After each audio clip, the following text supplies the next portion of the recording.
Hi everyone, I'm Harley D and today we're going to be making bass like this. I have a rendezvous with death. And bass like this. And bass like this.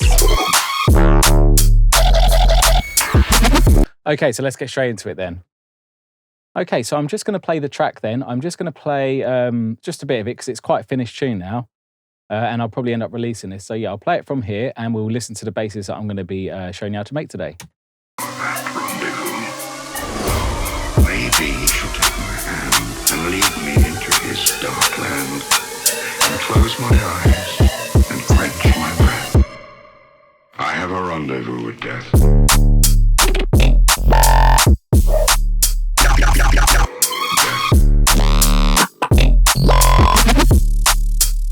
I have a rendezvous with death.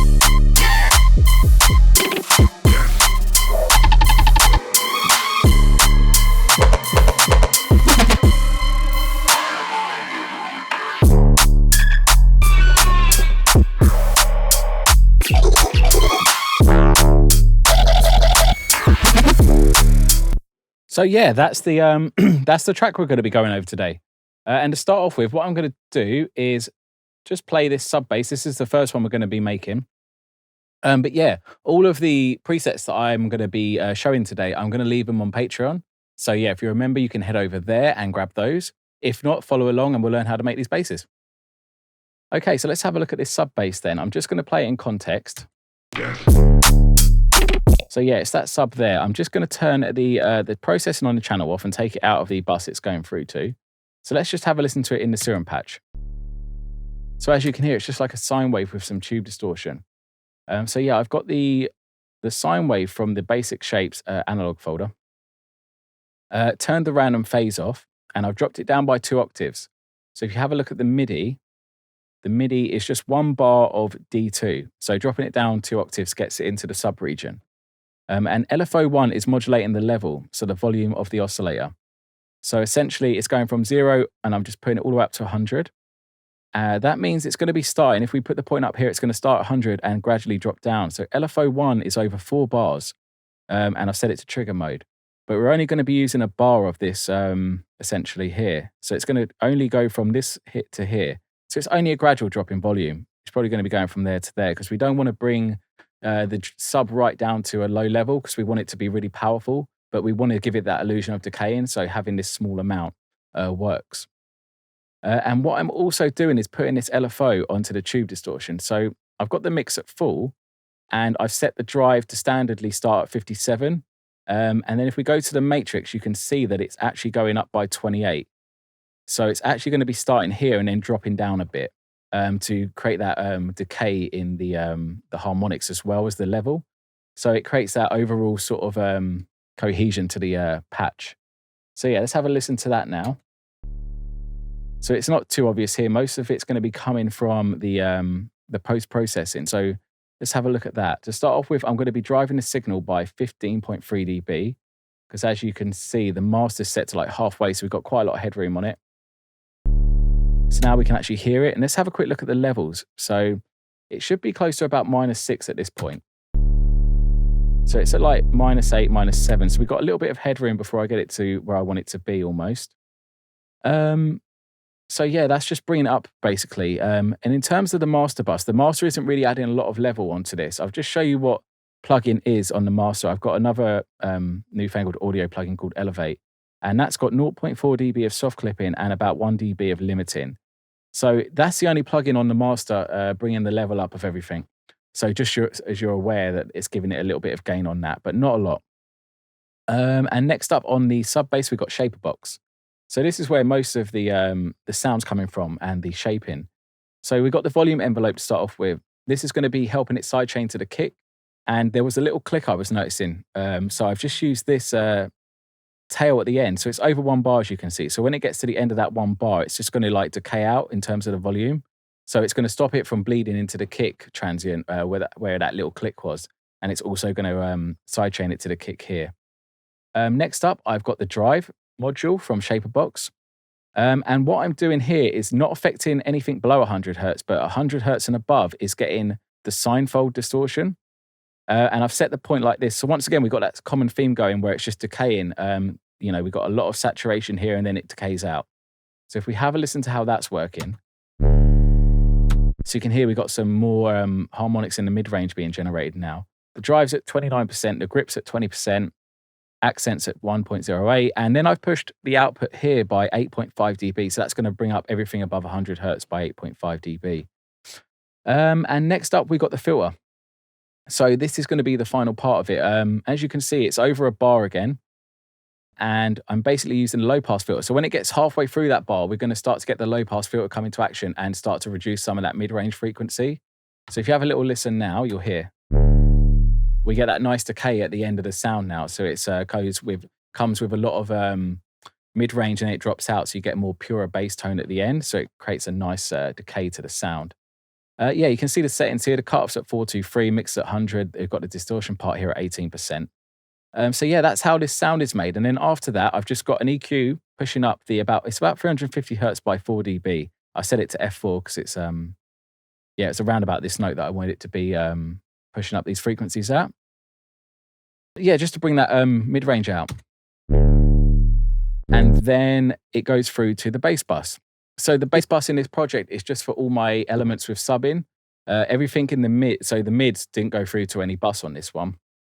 So I'm just going to show you the bass bus. I'm just driving everything that has sub in it up by like 5 dB. I've got 2 dB of soft clipping and 3.6 dB of limiting. This was just didn't need this transient emphasis part on. But this was just to bring all my subs up once I got the master going, kept them a bit quieter, and then I raised them up in to get the final level of them. So then it goes into shaper box. So if I just quickly show you the final level, just playing them on their own, you can see they're like -3 to -4. So that's quite loud. And what I've done because of that is just sidechained them to the snare. So on the bass bus, the last plugin is shaper box, just where the snare hits. I'm just reducing the level of the subs. So you can hear there, it's like dipping. Just to keep it clean because the sub was really powerful or the snares were just getting a bit lost and distorted.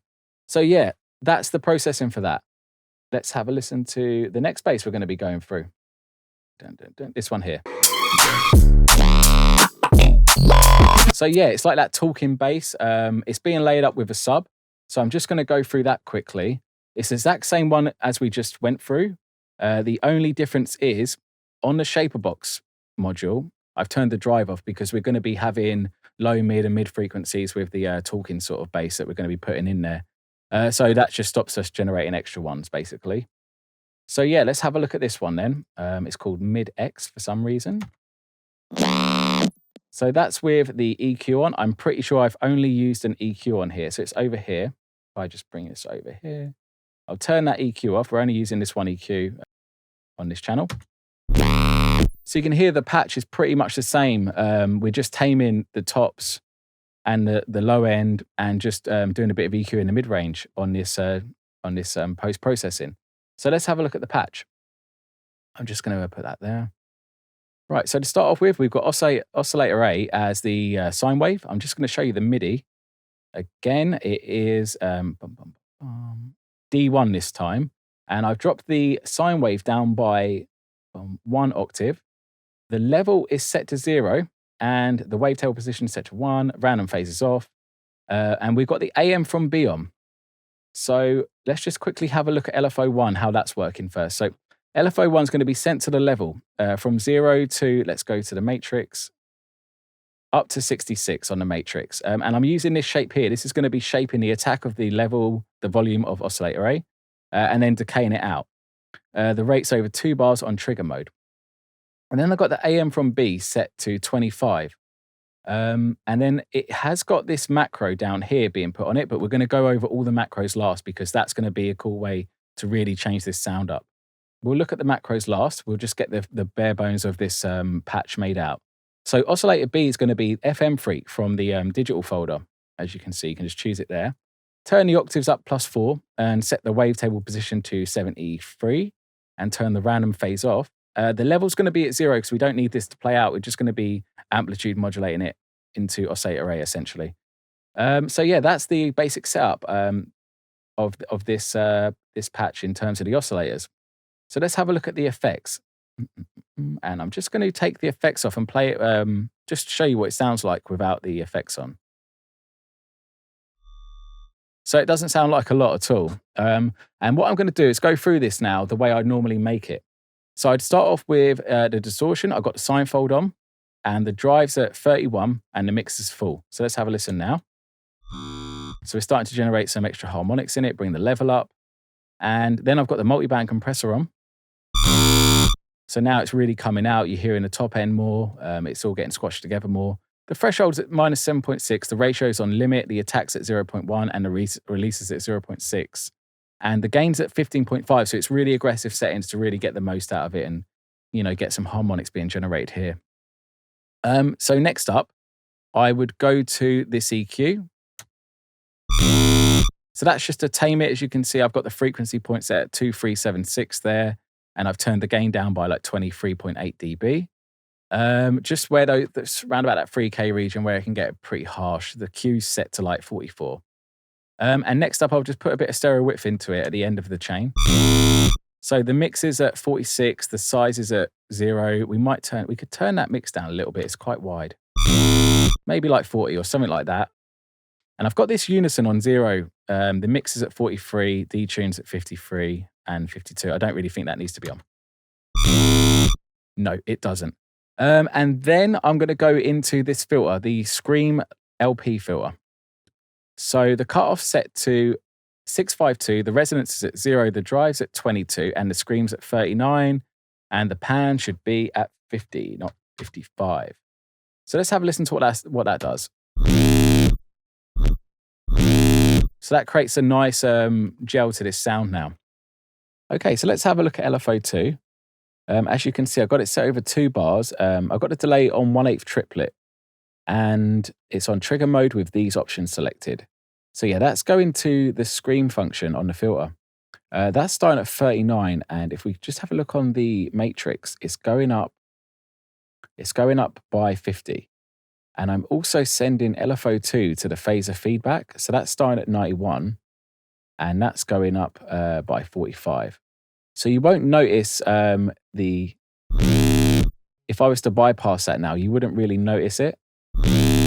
But when I put the phaser on, you do notice it will change. So if I bypass it with the phaser on, so you can hear that variation. But we'll get into some variations with the macros. So the phaser would be the last thing that I've done to put it right at the start of the chain, and it will affect all the processing after.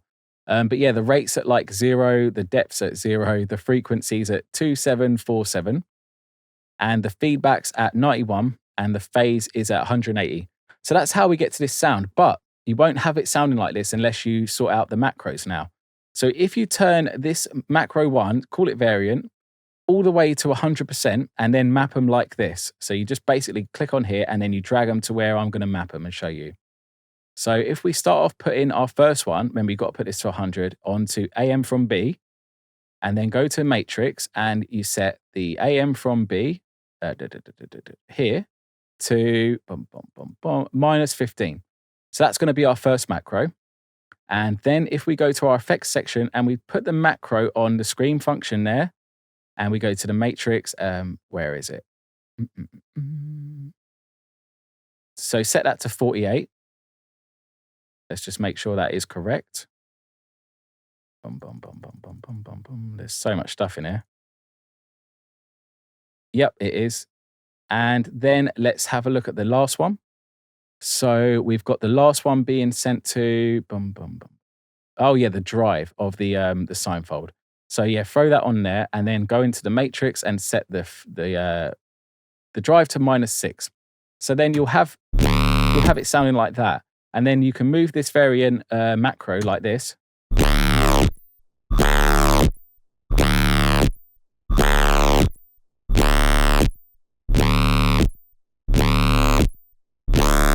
So you can get some cool variations basically in the sound. And if you play around with the phaser and the filter, you'll be able to also, take it a bit further. There's quite a few ways you could take this further. You could obviously try different AM levels and different LFO movements. But yeah, the last thing that I'm just going to go over is the envelope. So envelope 1, the attack's at 878, and the decay's at 1 second, holds at 0.0, sustains at 0.0, and the release is at 101. So you will need to use that to create not as much attack on it, essentially. Otherwise, it would sound like this. So yeah, 878. And there we go. That's basically how this patch is made. And then, like I said, that layers up with the sub. So yeah, let's go over the last bass now. So, this one here, maybe? Yeah, cool. We're going to have a look at this one here. So it's got a bit more movement, this one. Let's have a look at the MIDI. So as you can see, it's the note's F here, and it's cut up over like quarter bar notes. So there's 1, 2, 3, 4, 5 there. So yeah, let's have a look at the patch. I'll take the processing off first. So it's a lot of EQ on this one. So it sounds it's pretty much the same. It's just EQ, too many EQs basically to get to that result. But yeah, let's have a look at the patch. And what I would do with this is layer it with another sub actually, but I'll show you that last. So yeah, this is going to be oscillator array, and we're going to be using some filters and some effects. We're going to turn the effects off. And let's have a listen to it with just the filter. Sorry, just the oscillator. So yeah, we got the Gremlin wavetable from the Spectral folder. This one works really well for these sort of crazy basses. So yeah, experiment with this one. I'm sure you get some cool stuff.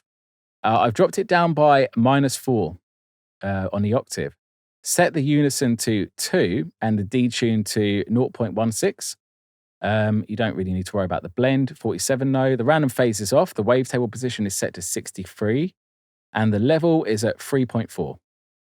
So before we look at the some other stuff, I just want to show you the global. So because I've detuned it by 2 voices and spread them apart, I've gone into the width section and turned that down. Otherwise, it would be too wide. So I'm basically narrowing the stereo image so we can't get too much stereo width and then have the sound not be monocompatible. So this would normally be up at 100, and I've brought them down to about 30, just so it creates a more monocompatible wide sound, essentially. So yeah, I've got LFO1 over 4 bars, this really little short envelope part here, short shape, on trigger mode, and I'm setting that on the wavetable position. So if you put that, it starts at 63, and it will go up to by 45. So yeah, that's what's creating the movement that you're hearing, and creating a bit more of a talking nature to the sound. And then next up, we're going to put it through this ring modulation. So if I set that to 135, oh wait, no, the mix is off. We're not going to be using that. That was for a different one. So yeah, there's a tip. If you try some ring modulation with this sound, you can get some cool things. But yeah, let's have a look at the processing. Sorry. So yeah, the first thing I'd do is put it into the tube distortion. It's not a lot on this one. The drive's at 51, the mix is at 100. And then I'm going to put it into the multiband compressor. Threshold at -7.8, the ratio is at 4:1, attacks at 92.7, and the release is at 90, and the gain is at 0. But that kind of brings the sound together. Now we can actually hear it properly. And next up, I've run it through this filter up here. So the PHS, the phaser 48 plus filter. The cutoff set at 2894, the resonance is at 43, the drive's at 13, and the pan's at 50. But yeah, that softens that scratchy nature of the sound up, and creates these different tones in between it with the because of the phaser, essentially. And then next up, I'm going to put a bit of chorus on it. So the high pass frequency is at 1111, and the mix is at 29. The depth's at 9.4, and the feedback's at 10. The rate's at 0.08, and the delays are set to 0 on 2 and 4.9 on 1. That's a lot of numbers. But yeah, that's how I got to a little bit more stereo width in the sound with that chorus effect. And then finally, the EQ to get rid of the low end. I've got the frequency at 216 hertz, and you can see I'm just using that low cut there. The Q's at 53. And I'm doing the same for the high end. There, the frequency is at 7404, and the Q's at 47% or something like that. Oh, that's the light that's just died. Oh, well, we'll be in the dark for the end of it. So yeah, that's how that bass is made. So let's have a look at the post-processing. So yeah, let's have a look at the post-processing on this one. I'm pretty sure that light's going to die. So we'll start off with an EQ. So it's going to be a lot of mad EQs basically, but you can see it's a low cut and a high cut. And I'm just removing some of these mid frequencies around about 500 hertz by like 8 dB, pushing up in between another part here at 1K by a couple dB, and then dropping the 3 and 7K region by 3 to 4 dB. It's just to shape the sound and get rid of some harsh frequencies. And then I'm using the soft clip again by 4 dB. And another stage of EQ. So just turning down those low frequencies below 350 hertz by 6.5 dB and around about the 3K at 3 dB. And then finally, another EQ. Oh, the light's gone again. Pushing up those frequencies between 250 and 600 hertz by about 5 dB.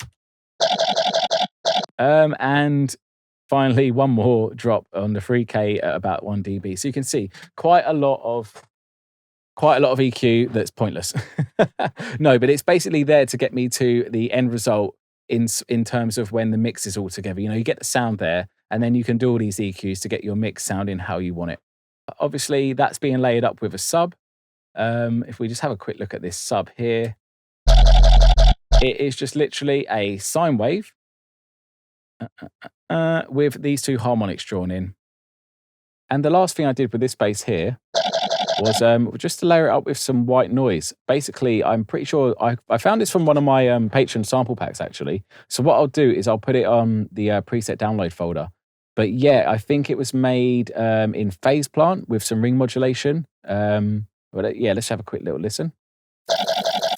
So yeah, I think it needed some clean top end. So in some of these patches here, especially with that Gremlin wavetable, I've used some white noise that's been distorted and ring modulated. So yeah, that's how I get a cleaner top end with that. And then obviously it's laid up with a sub. Okay, so I think that's everything I wanted to go over in this video. But like I said, I'll be leaving the presets on Patreon, and I might put a couple extra ones on there as well. But yeah, if you like the video, hit the like button. And if you want to see more like this, subscribe. And yeah, if you want to support me, head over to my Patreon. I'll leave the link in the description. So loads of production videos, sample packs, exclusive tracks, and the presets.